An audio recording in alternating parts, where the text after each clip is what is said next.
All right, this came in the mail the other day.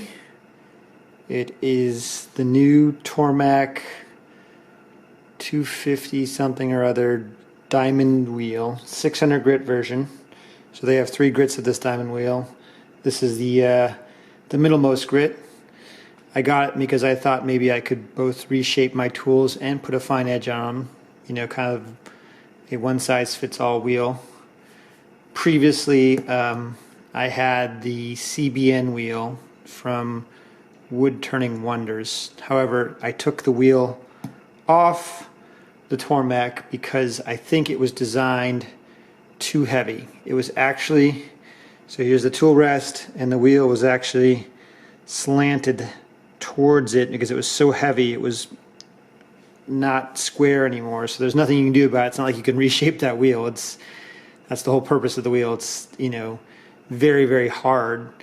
However, the Tormek wheel actually uses real industrial diamonds, and it's twice as hard as CBN, and it's electroplated and all that fun stuff, so it should last forever, and it never has to be resurfaced or trued back up, which is the kind of one bad thing about the Tormek system now. If you use one of their traditional grinding wheels, you always have to use this jig to put a flat surface on it, and then they have this grater stone that's got a smooth side and a rough side that you have to, if you want a higher grit, use the smooth side. If you want a lower grit, use the rough side. So it's very fiddly and a lot of maintenance, and I just want to put my tool on the grinder and put a quick edge on it and then get back to turning bowls. I don't want to futz with that. So this is a good solution. Yeah, I already opened this earlier, so you didn't have to see me struggling on camera. And I got this from Advanced Machinery, and it looks like they used invoices of old customers shredded up for padding, which I guess is environmental, but also kind of a pain in the butt, man. Joking about the credit card statements, I'm sure there's nothing secretive on these shredded pieces of paper, I hope. They're not like government documents or anything like that. So this is the box it comes in. It is very hefty. I think it's like 12 pounds or something like that, but I guess not as heavy as the CBM wheel from Woodturning Wonders. You pop it open, you got our instruction manuals, you got the wheel, which is very pretty. I actually took this for a spin. I put it back in the box. Video magic, so there's a little dirt on it already, but one of the things I noticed about the wheel is it's super smooth. So 600 grit is definitely very soft. This, you can almost feel no scratchiness at all on this. The other thing I noticed when I took it out is the back. It's kind of hollowed, and I read about it. It's built on a steel frame, and there's nickel involved and all that. So I think that's so it won't be too heavy for the spindle and have the same issue as the CBN wheel. Of course, with everything like Tormek, super slick looking, well made. You can tell it's going to last forever. And of course, they also give you this solution to put. I'll set that here for a second. This anti-corrosion solution. Initially, I thought I'm not going to use that. Why do I want to bother with the water? It says on the website where you buy this thing that you don't need to have water when you use the diamond wheel. However, I was reading through the instruction manual, and it says if you want to prolong the life of the tool, you should use water with it. So you need to have this anti-corrosion stuff so it doesn't get all rusted out.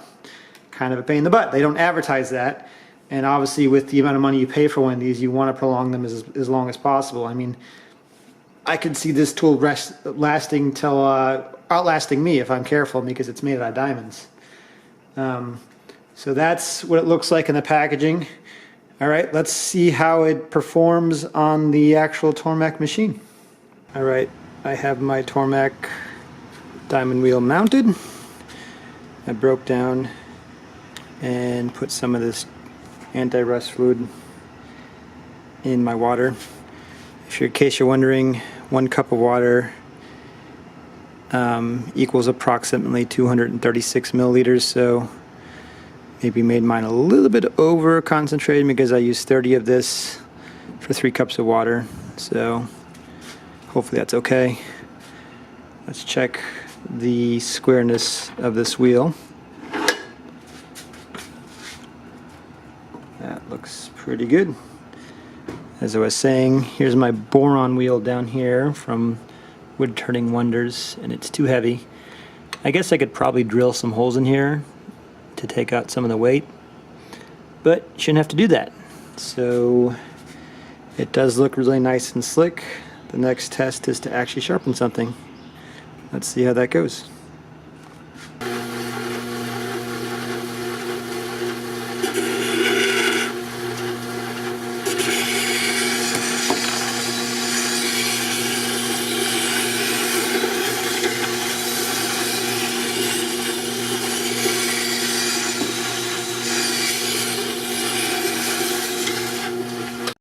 Alright, I apologize for my awful camera work. I lost the little doohickey from my tripod, so I've just been propping my camera up on things. But I went back and did about 2 more passes on this, and now we have a beautiful, even finish on the edge, and it feels very sharp. It was low effort.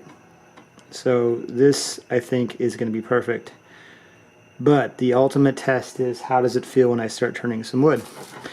I have a pile of, I think this sycamore was chopped down about 5 days ago, so it doesn't get much greener than that. I'm going to turn a blank. We'll see how it goes. This is about a 10-minute time lapse of me taking down this bowl to the right shape.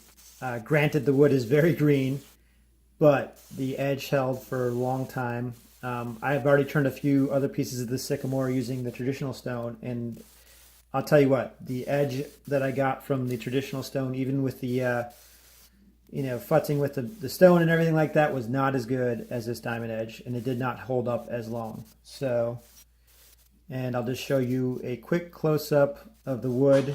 There's no sandpaper involved here. This is just with the tool, and you can see, at least on that straight part, almost no tool marks. So I would say it puts on a pretty good finish for your projects there.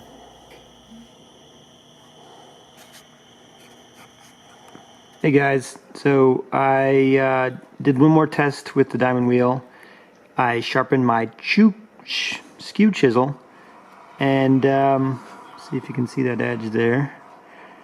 The one issue I have with this diamond wheel is that it is not aggressive at all, which is probably a good thing, but do not expect to reshape tools. I mean, you can, it's just going to take you a long time. I was grinding this thing for, I don't know, 15-20 minutes, and you can still see the geometry of the tool is not right. There's a kind of a what looks like a secondary bevel on there. So I think it's a good product. I like the wheel. I don't regret buying it. And if you're not looking to reshape tools, and Tormek's never really been about reshaping tools anyways. They've said in their manual, use a grinder instead. I think this is perfect. It's perfect for a wood turner who wants to put a sharp edge on a tool and not have to worry about all the fussy maintenance of a traditional grinding wheel. So, my unofficial opinion, my unsponsored opinion is this is a good buy. Thanks for watching.